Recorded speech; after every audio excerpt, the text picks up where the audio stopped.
नमस्कार, हमारे नए वीडियो में आपका स्वागत है। तो यहाँ पर एक साधक की ऐसी भयानक सच्चाई या फिर ऐसा एक भयानक अनुभव आपके साथ शेयर करना चाहेंगे, जिसके माध्यम से आपको भी पता चल सके कि मृत्यु जो होती है वो किस तरीके से सुनिश्चित होती है। कभी कभी जो चीज़ हम टालना चाहते हैं वो कभी भी टाल नहीं पाते और उससे हमारे जो दुख है वो और ज़्यादा बढ़ते हैं। तो क्या हुआ था ऐसा उस साधक के साथ, ये अगर आप जानना चाहते हैं तो इस वीडियो को एंड तक पूरा का पूरा देखें। साथ में ही हमारे चैनल को सब्सक्राइब करें, वीडियो को लाइक करें और ज़्यादा से ज़्यादा लोगों तक इन्हें पहुँचाइए। तो हमें ऐसे बहुत सारे साधक मिलते रहते हैं जो विविध प्रकार से तकलीफ़ों में रहते हैं, जो विविध प्रकार से ऐसी उलझनों में रहते हैं कि उनके लिए उस उलझनों में से निकलने के लिए वो कुछ भी करने के लिए तैयार होते हैं। परंतु कभी कभी ये जो मार्ग रहते हैं वो इस तरीके से गलत मार्ग पर वो चले जाते हैं कि वहाँ से वापस आना मुमकिन नहीं होता। और मृत्यु तो एक ऐसी सच्चाई है जिसको कोई कभी बदल नहीं सकता। जो आदमी जन्मा है उसके लिए मृत्यु तो निश्चित ऐसा फल है और किसी ने भी इस शरीर का मोह नहीं करना चाहिए, क्योंकि एक दिन जाना तो सभी को पड़ेगा। तो ऐसी ही एक हकीकत है। हमारे यहाँ पे एक जो भक्त आते थे वो तकरीबन 14 साल से हमारे साथ थे। हमसे बहुत सारे प्रकार के उन्होंने साधनाएं सीखी, विविध विषयों पर हमसे चर्चा करते थे, हम उनको मार्गदर्शन किया करते थे और उस हिसाब से वो साधना भी कर रहे थे। वो दत्त संप्रदाय में बहुत सारे मंत्रों के अनुष्ठान कर चुके थे और वो उनकी जो अनुभूति थी वो काफ़ी अच्छी थी। एक दिन उनके साथ एक उनके दोस्त आए हमसे मिलने, उन्होंने हमें नमस्कार किया और बाजू में बैठ गए। जब हमने उनकी तरफ देखा तो उनके पीछे थोड़ी एक विचित्र ऐसी मुझे घबराहट उनके मन में चल रही है, ऐसा प्रतीत हुआ। फिर उसके बाद हमने देखा कि वो थोड़ा सा एकदम से टेंशन और डिप्रेशन में जा चुके हैं। फिर हमने उनसे पूछा कि आप यहाँ पे क्यों आए हैं। तो उन्होंने जवाब दिया कि गुरुजी, हमारी जो आजू बाजू की परिस्थिति है वो हमेशा से ठीक नहीं रहती, हमारे मन मुताबिक कोई भी कार्य नहीं होता और हमारे फैमिली मेम्बर भी हमें सपोर्ट नहीं करते, तो मैं क्या करूं। तो फिर मैंने स्पष्ट रूप से कह दिया कि आपको जो लड़की पसंद है उस लड़की का और आपका मिलान नहीं होने वाला, तो उसके लिए आप अपने घर वालों को तकलीफ़ देना छोड़ दें। तो ये जैसे ही बात मैंने कही तो वो एकदम से अवाक रह गए। तकरीबन उम्र थी 26-27 साल की, एक लड़की के पीछे थे, परंतु उनके और उनके उस लड़की के बीच में आगे बात नहीं बढ़ने वाली थी। तो ये स्पष्ट रूप से इसलिए कहा कि उसकी वजह से उनके घर वाले और बाकी के सारे सदस्य बहुत ज़्यादा परेशान थे। तो अब बात यहाँ तक आई थी कि ये अलग होने का सोच रहे थे और इनके जो माता पिता थे वो अत्यंत ज़्यादा दुख और कष्ट में थे। तो ये सारी हकीकत देखते हुए मुझे स्पष्ट रूप से ये कहना पड़ा। आमतौर पर ऐसी चीज़ें हम डायरेक्टली नहीं बोलते, कुछ सूचना करते हैं, परंतु वहाँ पर मुझे ये आभास हुआ, अभी स्पष्ट रूप से नहीं कहा गया तो आगे जाकर परिस्थिति और ज़्यादा गंभीर होने वाली है। इसके लिए उनको चेतावनी देने से अच्छा मैंने स्पष्ट रूप से ये बता दिया कि ये चीज़ें आपको अभी नहीं करनी चाहिए। तो जाकर उन्होंने मुझे कहा कि ठीक है, मुझे और एक प्रश्न है कि हमारे पिताजी जो है वो अत्यंत ज़्यादा बीमार रहते हैं, तो उनके लिए क्या किया जाए। तो मैंने उनको कहा कि आप उनके लिए स्वास्थ्य के लिए कुछ साधना करें और उनको भी थोड़ी थोड़ी साधना करने के लिए कहे और साथ में हमारा जो सूर्य विज्ञान है आप उसकी मदद से औषधि ले सकते हैं और उनको जो भी तकलीफ़ है वो ठीक हो जाएगी। तो फिर उन्होंने ठीक ऐसा कहा, हमसे साधना ली और उसके बाद तकरीबन 1 या 1.5 महीने तक नहीं आए। साधना में हमने जो उनको मंत्र वगैरह दिया था तो उस मंत्र को लेकर उन्होंने तकरीबन 1-2 या 3 हफ्ते तक कुछ साधना की होगी। फिर 1.5 महीने बाद वो वापस आए और उन्होंने कहा कि गुरुजी, आपने जैसा कहा हमें वो सारी की सारी बातें एक्सेप्ट है, अब इसके बाद उस लड़की के पीछे नहीं जाएंगे, परंतु जो हमारे पिताजी हैं उनको किसी एक विशिष्ट प्रकार से तांत्रिक के पास हम ले जाने वाले हैं, तो हम क्या करें। तो मैंने उनको स्पष्ट रूप से कहा कि वापस से एक बार हम बता रहे हैं कि आप जिस मार्ग पर आगे बढ़ रहे हैं वो थोड़ा सा गलत है और आगे चलकर आपको उसका ज़रूर खामियाजा भुगतना पड़ेगा। तो ये भी बात हमने स्पष्ट रूप से बताई, परंतु उनको साथ में आशीर्वाद भी दिया जो भगवान दत्तात्रेय है वो आपको अच्छी बुद्धि दे दे। फिर उनके दोस्त हमारे पास 2 दिन के बाद आए।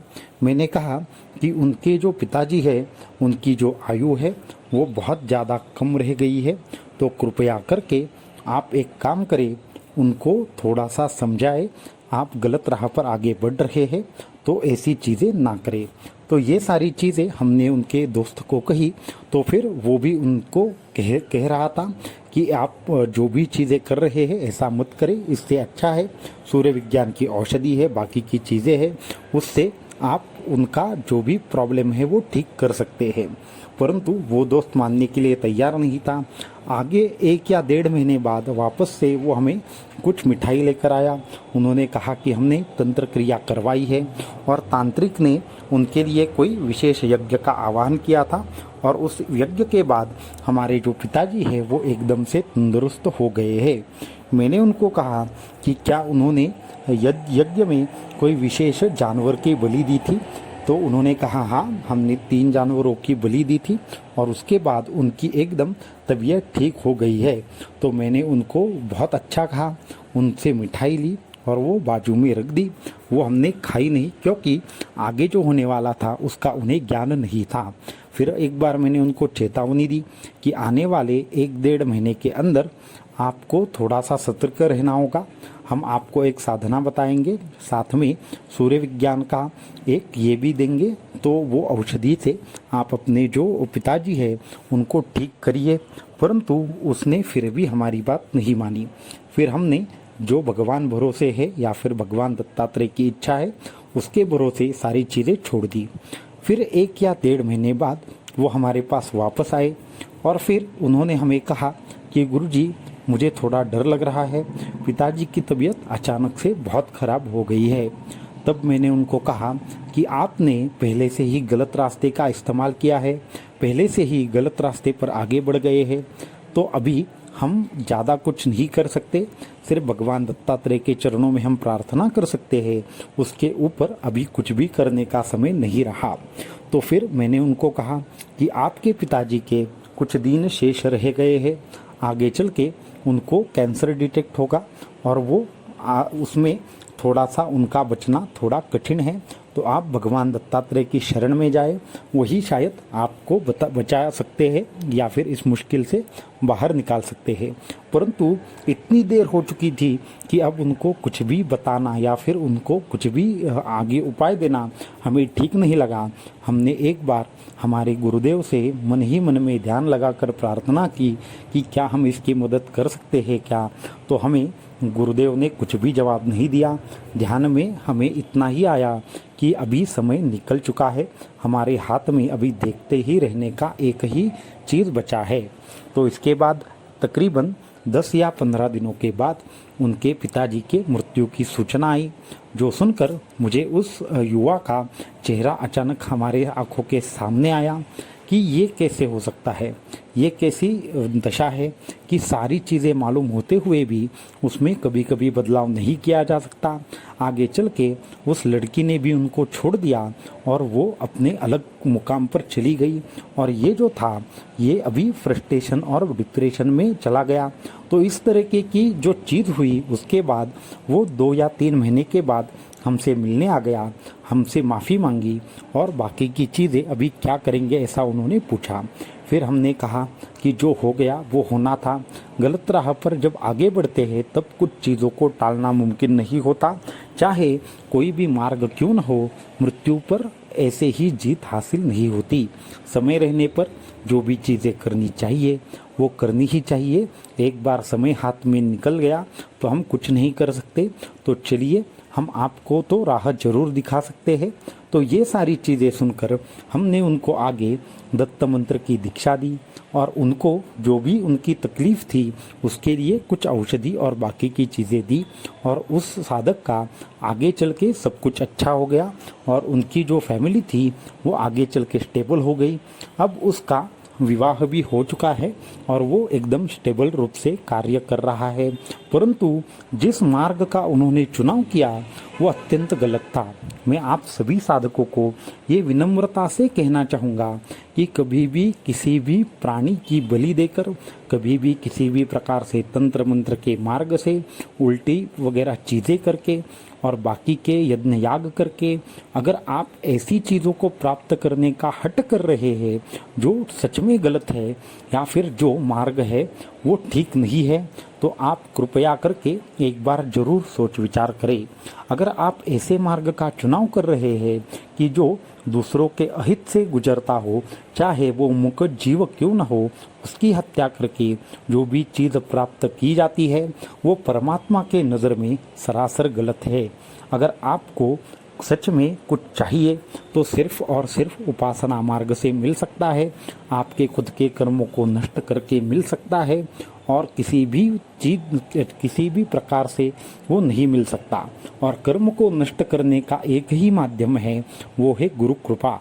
गुरु कृपा से कर्मों को नष्ट करने के बाद जो भी आपके मन में चीज़ होती है वो सही तरीके से मिलती है। ऐसे न जाने कितने साधक हमने देखे हैं जो मारण, मोहन, वशीकरण, उच्चाटन, स्तंभन आदि के राह पर आगे निकल जाते हैं।